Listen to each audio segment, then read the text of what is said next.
It's not fair. That's what fans screamed when Clyde Drexler got thrown out during the 1995 Western Conference Finals. But this wasn't just any bad call. There was beef behind it. Real beef. And this ref vs player feud goes back years. It was May 9th, 1995.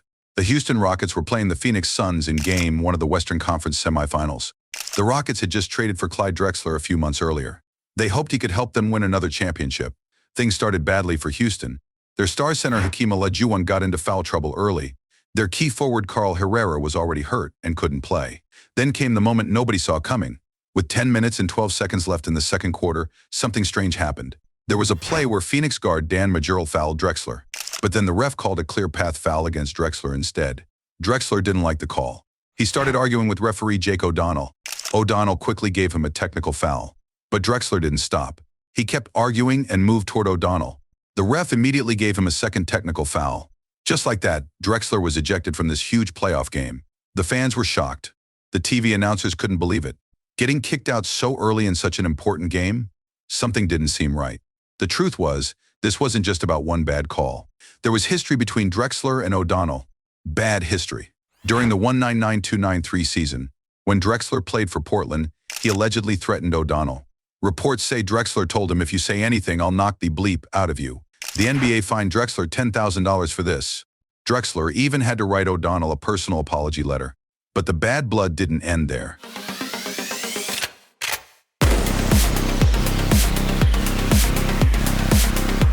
Before the 1995 playoff game even started, O'Donnell refused to shake Drexler's hand during the pregame meeting.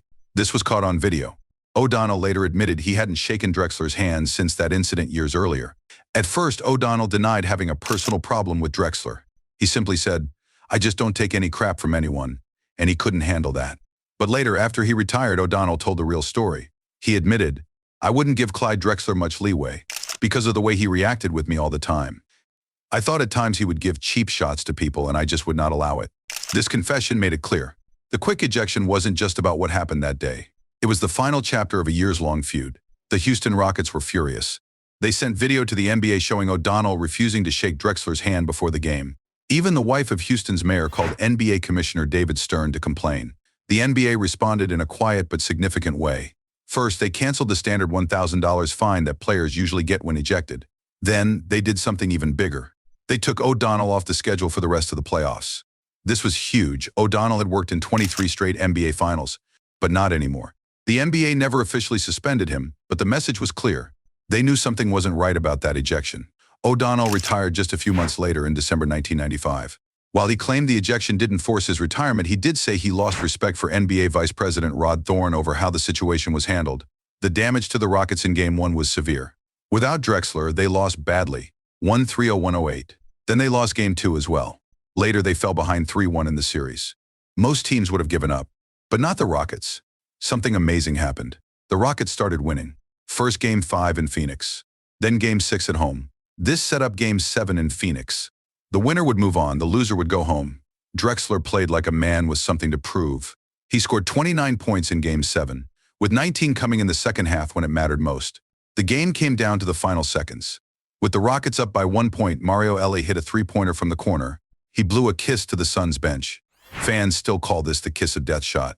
Final score, Rockets 115, Suns 114. For the series, Drexler averaged 17.4 points, 5.6 rebounds, and 4.9 assists. Not bad for a guy who got thrown out of Game 1. Ironically, the ejection may have made the Rockets stronger. It gave them an US against the world feeling. They rode this energy all the way to their second straight NBA championship. Years later, Drexler found himself in another big controversy. This one involved comments about Magic Johnson and the 1992 Olympic Dream Team. In 2012, sports writer Jack McCallum published a book called Dream Team. The book included quotes from Drexler about Magic Johnson that shocked basketball fans. According to the book, Drexler said Magic couldn't guard his shadow during the 1992 Olympics. He also allegedly said Magic only made the team because everybody kept waiting for Magic to die after his HIV diagnosis. About Magic winning the 1992 All-Star Game MVP, Drexler was quoted saying, "If we all knew Magic was going to live this long, I would have gotten the MVP of that game. And Magic probably wouldn't have made the Olympic team." These comments sounded bitter and mean. Many people were upset when they read them. Deadspin, a sports website, published the quotes. The story spread quickly. Charles Barkley, another Dream Team member, said the comments were not cool at all. Magic Johnson responded with class. He said if that's how Clyde felt, so be it. I never wanted sympathy. Magic added that Drexler was a guy that always fought for more publicity and a guy who thought he should deserve more credit. Drexler quickly denied ever saying these things. He called the quotes totally ludicrous and baseless. In a statement through the Houston Rockets, Drexler said, "Magic and I have a friendship that goes back more than 28 years, and I would never say such hurtful things." He claimed he had love and respect for Magic Johnson and was one of Magic's biggest supporters after his HIV diagnosis. But there was a problem. McCallum insisted the quotes were real. He had recorded the interview and even sent Drexler a transcript. McCallum explained that Drexler might have forgotten exactly what he said. He also noted that some context was missing from the early reports.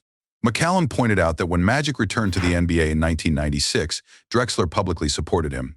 While some players were worried about playing against someone with HIV, Drexler said, "If Magic wants to play, I'll play against him." Charles Barkley sided with McCallum, calling him a great guy who wouldn't make things up. The controversy damaged Drexler's reputation. Many people felt he wasn't being honest about his comments. Others thought he was trying to rewrite history. McCallum's book sold well. It was on the New York Times bestseller list. Many readers praised it for showing the real personalities behind the Dream Team. Drexler had been picked late for the Dream Team as the 11th player of 12. This might explain why he felt overlooked compared to Magic. Magic handled the whole thing with dignity. In a video response, he said he never asked why me about having HIV. He just dealt with it. He also said he would still greet Drexler warmly if they met. The sad part is that Drexler's denial may have hurt him more than the original comments. If he had admitted saying those things and apologized, people might have forgiven him. Instead, his refusal to own up made him seem dishonest. Jack McCallum stood by his reporting.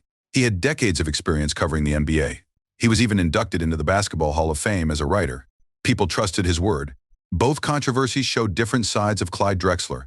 On the court, he was the Glide, a smooth, talented player who helped the Rockets win a championship. But off the court, these incidents revealed a more complicated person. The ejection in 1995 showed how personal feuds can affect professional sports. One bad relationship changed the course of a playoff game. The Magic Johnson comments showed how words can haunt someone years later. Even great players can say things they later regret. What's the lesson? Maybe it's that how we handle difficult moments matters more than the moments themselves. O'Donnell let his feelings affect his job. Drexler denied his words instead of owning them. But there's also something inspiring here. The Rockets didn't let one bad game stop them. They fought back and won it all. And Magic Johnson showed that responding with grace is always the best play. In basketball, as in life, it's not just about what happens to you.